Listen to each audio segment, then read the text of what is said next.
Eid ul ফিতরে cinema হলে মুক্তি পেয়েছে ঢাকাই সিনেমার তুমুল জনপ্রিয় নায়ক শাকিব খানের বিগ বাজেটের সিনেমা রাজকুমার। হলে মুক্তি পাওয়ার পর থেকে বেশ ভালো সাড়া পাচ্ছে শাকিব খানের এই সিনেমা, প্রশংসিত হচ্ছে রাজকুমার। আর এই সাফল্যে বেজায় খুশি ঢালিউডের কিং খান। দর্শকদের ভালোবাসায় অভিভূত এই নায়ক।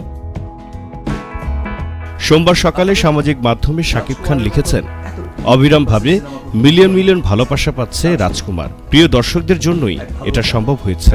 সবাইকে ভালোবাসা। আবেগ অনুভূতির নাম রাজকুমার শুধু দেশের নয়, রাজকুমার হয়ে উঠুক সারা বিশ্বের সমস্ত বাংলা ভাষাভাষীদের প্রিয় রাজকুমার। এদিকে দেশের শতাধিক হলে চলছে শাকিবের সিনেমা রাজকুমার। শাকিব খানের সিনেমার সঙ্গে পাল্লা দিতে পারছে না অন্য কোনো বাংলা সিনেমা। হল পেতে বেশ কসরত করতে হচ্ছে অন্যদের।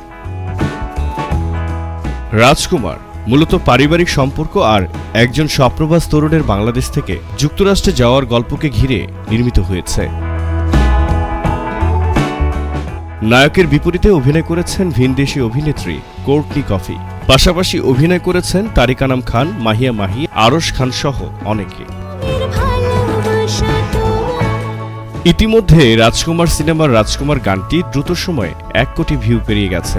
আসিফ ইকবালের লেখা, আকাশ সেনের সঙ্গীত পরিচালনায় গানটি গেয়েছেন জাতীয় চলচ্চিত্র পুরস্কারপ্রাপ্ত কণ্ঠশিল্পী কোনাল ও একসময় ব্যান্ডশিল্পী বালাম।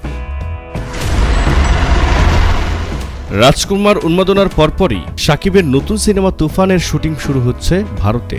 পরিচালনা করছেন পরাণ খ্যাত নির্মাতা রায়হান রাফি। শাকিবের বিপরীতে দেখা যাবে অভিনেত্রী নাবিলা এবং টলিউডের অভিনেত্রী মিমি চক্রবর্তীকে। খলনায়ক হিসেবে থাকার কথা রয়েছে পশ্চিমবঙ্গের অভিনেতা যিশু সেনগুপ্তকে। জানা যায়, পবিত্র ঈদ উল আজহায় শাকিব খানের নতুন সিনেমাটি মুক্তি পাওয়ার সম্ভাবনা রয়েছে।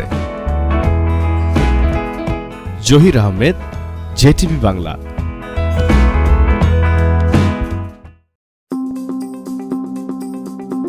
জেআরএফে সুস্বাগত।